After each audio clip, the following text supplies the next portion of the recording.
Bueno, seguimos con las noticias. Les contamos que el gobierno de Chile confirmó el envío de ayuda humanitaria a Cuba para enfrentar la severa crisis económica y energética que afecta a la isla, agravada por la intensificación de las restricciones comerciales de Estados Unidos. Según informó Cancillería, el aporte se canalizará de forma monetaria a través de organismos multilaterales como Naciones Unidas para asegurar la transparencia de su entrega. Vamos a analizar las implicancias de esta medida con Pablo Lacoste, analista internacional de la Universidad de Santiago. Pablo, muchas gracias por acompañarnos hoy día. Hola, ¿qué tal? Un placer estar con ustedes. Pablo, comencemos a analizar esta situación primero de lo más macro, antes de ir a las variables políticas. ¿Por qué hoy día Cuba está en el centro de la discusión, su situación crítica respecto de cómo se está habitando y también las interferencias políticas que puedan dar? Bueno, esto es muy complicado y mucha gente tiene visiones muy confusas porque hay mucha interferencia y manipulación ideológica para dar información de Cuba.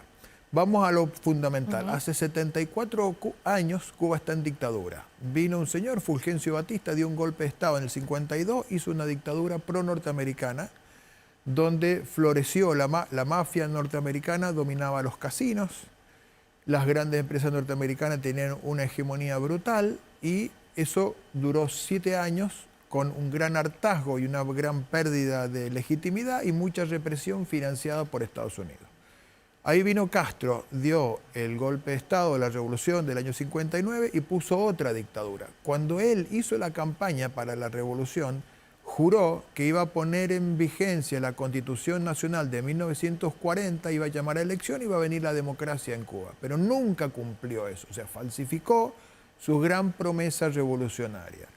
Pone en marcha una dictadura, confisca todas las empresas norteamericanas, no paga indemnización, y entonces Estados Unidos estableció la ruptura de relaciones comerciales, que muchos manipuladores llaman bloqueo. No fue bloqueo, fue ruptura de relaciones bilaterales. ¿Usted está en completo desacuerdo con quienes señalan que es un bloqueo? Por ejemplo, el presidente Boric dice, por ejemplo, que hay un bloqueo. Claro, en el último mes sí. Ya. Pero estoy contando Perfecto. Lo que pasó en estos 60 años. Perfecto. Estados Unidos rompe las relaciones bilaterales comerciales con Cuba. Yo no te compro y no te vendo. Y tampoco el Fondo Monetario te va a financiar, te va a dar créditos. Exacto. Y si un barco de un tercer país viene y para en Cuba para hacer comercio, después por 180 días no puede ir a Estados Unidos a ningún puerto. O sea, fue una ruptura de relaciones bilaterales. Pero a su vez, Cuba, ¿qué es lo que hace? Se quedó sin empresa, estatizó todo, hizo la reforma agraria. Los empleados, los campesinos que trabajaban para los patrones empezaron a trabajar para un nuevo patrón que era el Estado. Y como les daba lo mismo, si trabajaban más o trabajaban menos, porque les pagaban el mismo sueldo estatal, se pierde la creatividad, la innovación, entonces se queda sin empresas, sin innovación y la economía cubana se hunde. Entonces, ¿qué es lo que tenían? Grandes empresas, marcas de ron famosas, esas desaparecieron, se fueron, Bacardí se fue de Cuba. La caña de azúcar, siguen haciendo caña de azúcar, habanos cubanos, ya casi nadie fuma. Entonces la economía cubana declina y entra a depender. Entonces se buscan un nuevo aliado, la Unión Soviética, que le da petróleo gratis y le compra azúcar 4 veces por encima del valor de mercado como un subsidio geopolítico a su aliado en ese territorio. Cuando cae la Unión Soviética, viene el periodo especial y ahí viene una gran inversión en turismo, pero ojo, turismo de enclave, no turismo identitario, de intereses especiales, de encadenamiento productivo con empresas locales que no había, sino empresas internacionales que van a Varadero, ponen un all inclusive que no genera encadenamientos con la economía nacional. O sea, un turismo, digamos, extractivo.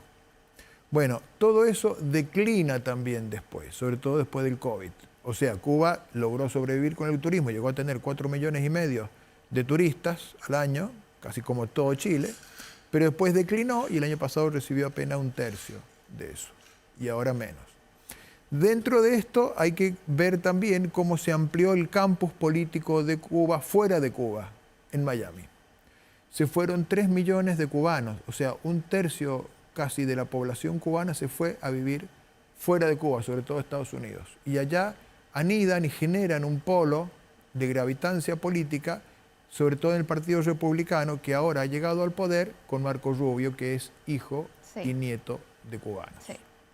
Entonces, ahora sí, cuando Trump le extrajo a Maduro y le cortó el suministro de petróleo de Venezuela a Cuba, cambia la situación y este brazo cubano político que está en Miami, a través de Mario Rubio, que llega al centro del poder en la Secretaría de Estado, presiona para que ahora sí se coloque un bloqueo. Entonces, desde este mes ya hay efectivamente un bloqueo para cerrar la capacidad de Cuba económica y de recibir energía.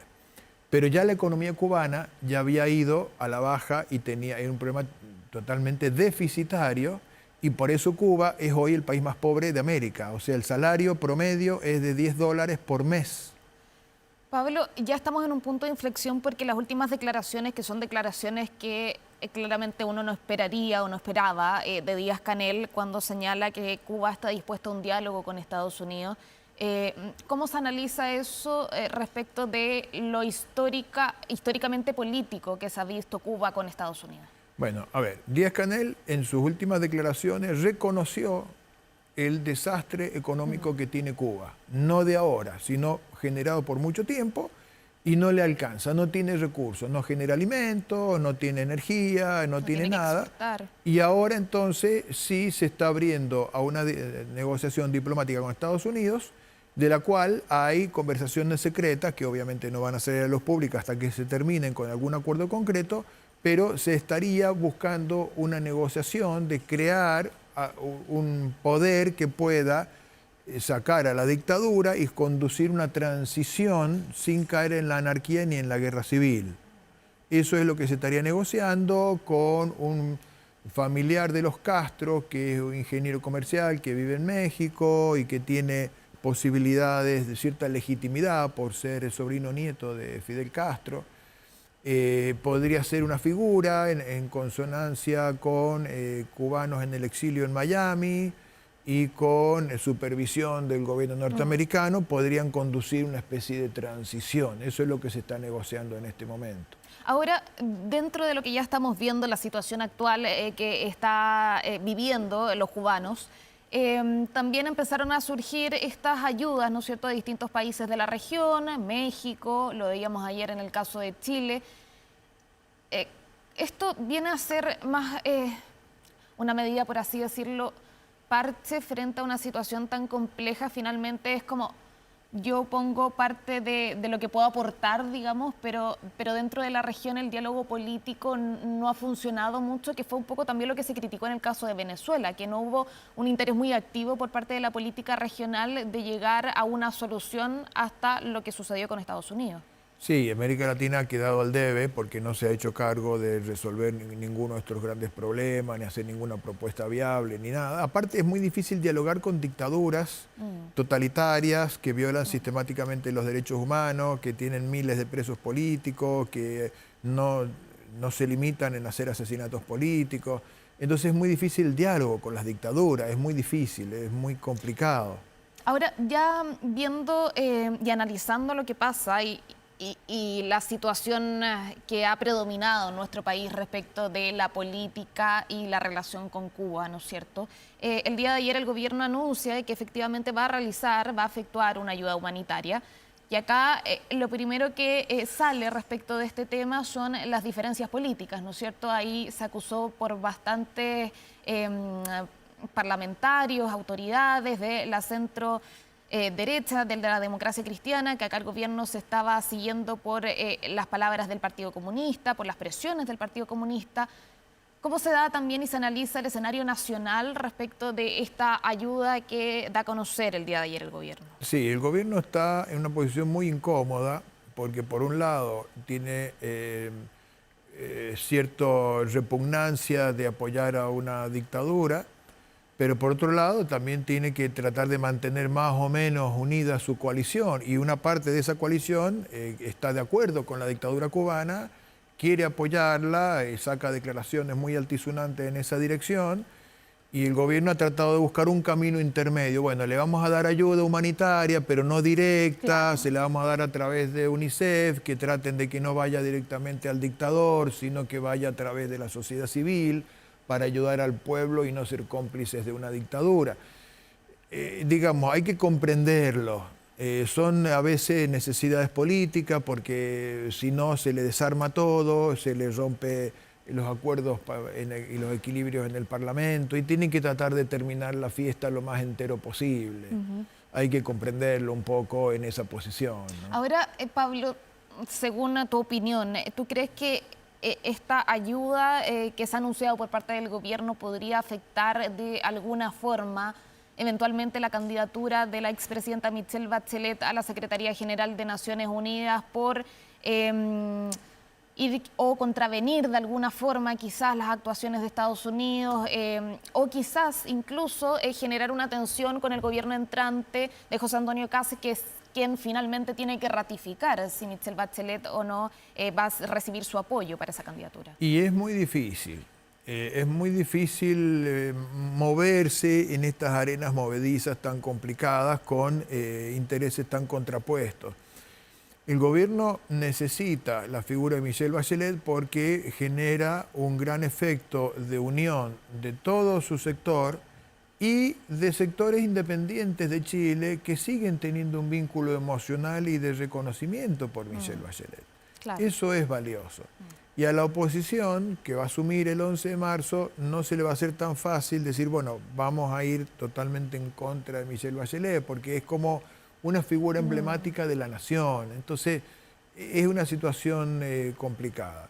Desde el punto de vista de la ONU, muchos países van a simpatizar con Michelle Bachelet, porque la inmensa mayoría de los países han estado sistemáticamente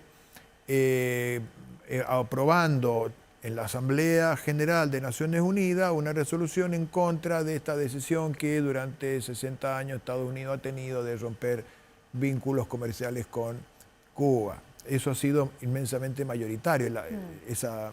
Y eso, entonces, lo que hace Michelle Bachelet podría tener este consenso en la UNESCO, lo mismo que esta decisión de Boric de ayudar, en la ONU, perdón.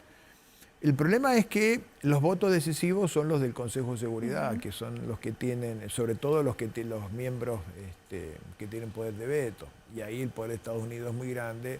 Entonces algo que sea irritante para Estados Unidos puede perjudicar a Michelle Bachelet. Entonces todo esto es muy difícil. Hay que estar viendo, es un ajedrez múltiple, tridimensional, donde cada peón, cada pieza, cada alfil ejerce influencia sobre el resto del tablero.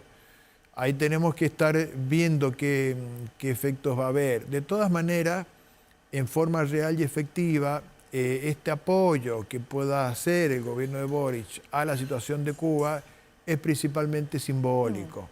Porque si la gente está comiendo de los tachos de la basura, de los hoteles de lujo, de Varadero, obviamente eso no se va a arreglar con un poquito de ayuda humanitaria. La parálisis económica, el hecho de que tengan un salario promedio de $10 mensuales, o sea, toda la población debajo de la línea de la pobreza, que haya tenido que emigrar un tercio del país de Cuba, como hoy de Venezuela, en su momento de Cuba. Acá no lo vimos porque fueron principalmente Estados Unidos. Sí. Todo eso es tan gigantesco, la escala que hay de ese desastre económico y social y político en el cual se convirtió esa pobre y martirizada isla de Cuba, que hoy la podríamos definir como una especie de calavera maquillada. Es una calavera maquillada. Bueno, le van a saltar un poquito el maquillaje, pero sigue siendo una calavera maquillada. Pablo, el próximo 11 de marzo confirmó su asistencia al cambio de mando de José Antonio Kast, el secretario de Estado de los Estados Unidos, Marco Rubio. Y frente a eso yo también quería preguntarte respecto de, bueno, la señal primero que manda Estados Unidos a Chile respecto de su asistencia, pero también si tú crees que eso en algún momento puede influir en que Estados Unidos le diga al gobierno de José Antonio Kast o le solicite un lineamiento claro respecto de las acciones que ha estado tomando, por ejemplo, en Venezuela, por ejemplo, en el caso de Cuba también. A ver, la presencia del secretario de Estado en la asunción presidencial es un hecho muy relevante que muestra una cercanía, muestra una afinidad, muestra un compromiso. Obviamente esto es un antes y un después. Esto es muy central. Lo que nos gustaría a todos es que no haya una división de los países latinoamericanos ideológicas, sino que haya políticas de Estado permanente. Eso de hacer la política exterior con los amigos exclusivamente fue tóxico, hizo que fracasara todo, fracasara UNASUR, fracasara PROSUR, fracasara... No, entonces ojalá que el próximo gobierno se aleje de ese estilo de amiguis, ¿no? Como hacían en la época de Lula, Evo Morales, los Kirchner, Chávez y compañía, y que puedan crear políticas de Estado permanente con los países de la región. Eso sería un poco lo esperable. Veremos cómo juega sus cartas el nuevo presidente. Hasta ahora lo ha hecho bastante bien. Fue a hablar con Lula, lo cual ha sido una señal muy importante de visión de estadista. No juntarse solo con Milei y con sus amigos ideológicos, sino también con los que piensan distinto. ¿Y cómo viste en ese sentido su gira europea? Porque ahí, más allá de quizás encaminar este inicio de gobierno, se lo vio más como un líder de un movimiento, de un sector político de derecha en la gira que realizó a Europa recientemente. Bueno, eso sí, ahí se pareció más a Milei, que Milei cuando va a España, en vez de hablar con las autoridades, habla en un acto político con los de Vox, que son los que tienen más afinidad ideológica. Eso ojalá que no continúe, ojalá que la política exterior, una vez que asuma como presidente, se comporte como presidente y se vincule con los otros presidentes de Estado a Estado para políticas permanentes. Ojalá que ese sea un poco el cierre de la etapa de Kast como candidato y que, bueno, ahora que asuma ya una posición mucho más de estadista, ¿no? Eso sería lo más recomendable porque España, digamos, Europa se convirtió en la región más próspera del mundo porque hicieron una gran alianza de política exterior entre todos, dejaron de pelearse, como decían en las guerras mundiales, y crearon un bloque económico permanente, con políticas públicas permanentes. Y eso es lo que necesitamos hacer nosotros. Pero claro, si solamente me voy a juntar con el que piensa como yo y no tengo capacidad de dialogar con el que piensa distinto, eso no se puede hacer. Porque Europa, desde que creó la Unión Europea, han cambiado las fuerzas políticas de los países. Pero no cambió la política exterior. Eso es lo fundamental y gracias a eso prosperaron. Y hoy es el continente más próspero del mundo, donde mejor se vive.